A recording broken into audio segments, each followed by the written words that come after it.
வந்து பார்த்தீங்கன்னா ஃபர்ஸ்ட் வந்து மீன் தான். மீன் வந்து பார்த்தீங்கன்னா ஒரு 2-3 மந்த்துக்கு மேலே ஆயிடுச்சு. நான் கேட்டே இருக்கேன் வாங்கி கொடுக்க சொல்லி. எனக்கு மீன் பிடிக்கும், என் ஹஸ்பண்டுக்கு பிடிக்காது இல்லையா, ஸோ அதனால அவங்க வாங்கி தரல. நான் வந்து மஞ்சத்தூள், சால்ட்டு நல்லா வாஷ் பண்ணி எடுத்துருக்கேன். அதுக்கப்புறம் வந்து பார்த்தீங்கன்னா இஞ்சி பூண்டு பேஸ்ட்டு அப்படியே மிக்ஸ் பண்ணிக்கலாம். இஞ்சி பூண்டு பேஸ்ட்டு கொஞ்சம் கூட வந்து ஆட் பண்ணிக்கிறேன். அதுக்கப்புறம் காஷ்மீரி மிளகாய் பவுடர், காரத்துக்கு தேவையான அளவுக்கு நீங்கள் ஆட் பண்ணிக்கோங்க.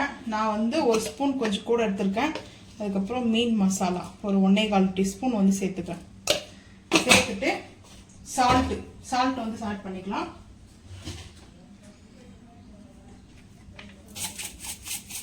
இது வந்து பிங்க் சால்ட்டு, ராக் சால்ட்டு நான் எடுத்துக்கிறது. இப்போ சேர்த்தாச்சு, மிக்ஸ் பண்ணிக்கலாம்.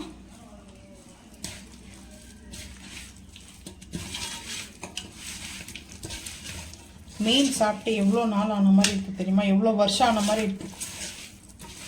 10 வருஷம் மீன் சாப்பிடாம இருந்தேன்.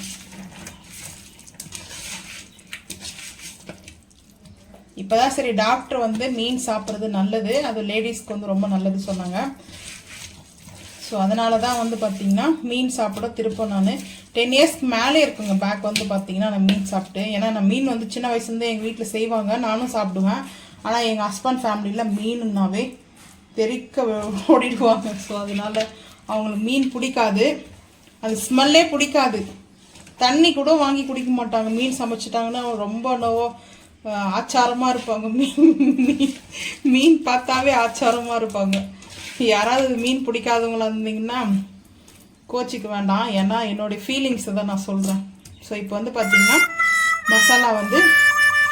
மசாலா போட்டு தான் மிக்ஸ் பண்ணணும்னு இல்லை. இப்படி நம்ம வந்து மசாலா மேலே வந்து போட்டு மீன் மேலே வந்து மசாலா போட்டுக்கலாம். காரம்லாம் கரெக்டாக இருக்குது. மசாலா மேலே மீன் போடுறதா, மீன் மேலே மசாலா போடுறதா, எப்படி ஒன்றா போட்டுக்கலாம். இந்த மாதிரி மசாலா போட்டு வச்சுருக்கேன்.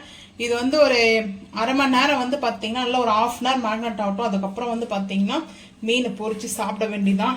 இப்போன்னு இருக்குது. எனக்கு மீனெல்லாம் ரொம்ப ரொம்ப பிடிக்கும்.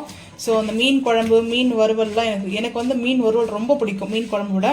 மீன் குழம்பு வந்து இப்போ வச்சுட்டு சாப்பிட்றத விட ஸோ நாளைக்கு காலையில் இட்லிக்கு சாப்பிடும்போது அவ்வளோ சூப்பராக இருக்கும். ஸோ இதெல்லாம் வந்து பார்த்தீங்கன்னா கொஞ்சம் வீட்டுக்கு எனக்கு வச்சுட்டு அதுக்கப்புறம் ஊருக்கு நாளைக்கு வந்து நான் கிளம்புவேன். ஸோ அது போகும்போது இந்த மீனெல்லாம் அப்படியே மசாலா போட்டு வச்சுருக்கேன், அங்கே போயிட்டு பொரிச்சுக்குவேன், இல்லைனா பொரிச்சு எடுத்துகிட்டு போவேன்.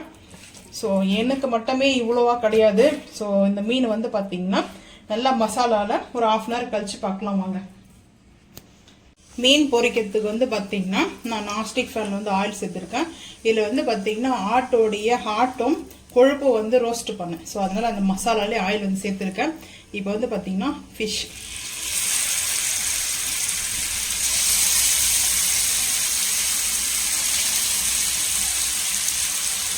மூணு மீன் ஃபஸ்ட்டு பொரிட்டு அதுக்கப்புறம் பார்த்துக்கலாம்.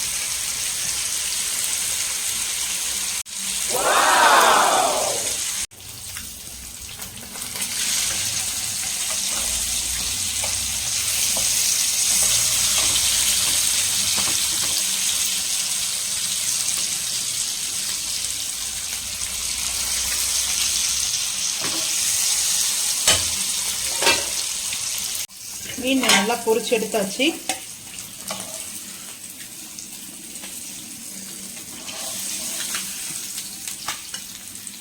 இப்போதைக்கு நான் சாப்பிட்ற அளவுக்கு பொரிச்சிக்கிறேன், மிச்சம் அப்புறம் வந்து பொரிக்கணும். ஸோ வந்து பொரிச்சிட்டு பிளேட்டிங் பார்த்துக்கலாம் வாங்க. இன்னொரு பேட்ச் வந்து மீன் போட்டாச்சு. இப்போ ஐ க்ளீன் பண்ணிக்கலாம். ஐ க்ளீன் பண்ணிவிட்டு கேப் போடலாம். மீன் பொரிச்சாச்சு. ஃபைனலாக வந்து பார்த்தீங்கன்னா ரொம்ப ஸ்லைஸாக போட்டதுனால இந்த மாதிரி இருக்குது. மீன் வந்து பார்த்தீங்கன்னா கொஞ்சம் திக்காக கூட வாங்கிங்க பொரிக்கிறதுக்கு. ஸோ நான் வந்து பார்த்தீங்கன்னா ஆனியனோடு இந்த மாதிரி சாப்பிடும்போது டேஸ்ட் அல்டிமேட்டாக இருக்கும். நான் இப்படி தான் வந்து ஃபிஷ்ஷு, சிக்கன் 65 எல்லாம் சாப்பிடுவோம். ஸோ இந்த மாதிரி உங்களுக்கு வந்து பிடிச்சி வீடியோ பிடிச்சா லைக் பண்ணுங்க, ஷேர் பண்ணுங்க, சப்ஸ்கிரைப் பண்ணுங்க, பெல் ஐக்கன் வந்து கிளிக் பண்ணுங்க, மறக்காம சேனல் வந்து ஃபாலோ பண்ணுங்க. அப்போ தான் நம்ம போகிற வீடியோ உங்களுக்கு நோட்டிஃபிகேஷனாக வரும். தேங்க்யூ.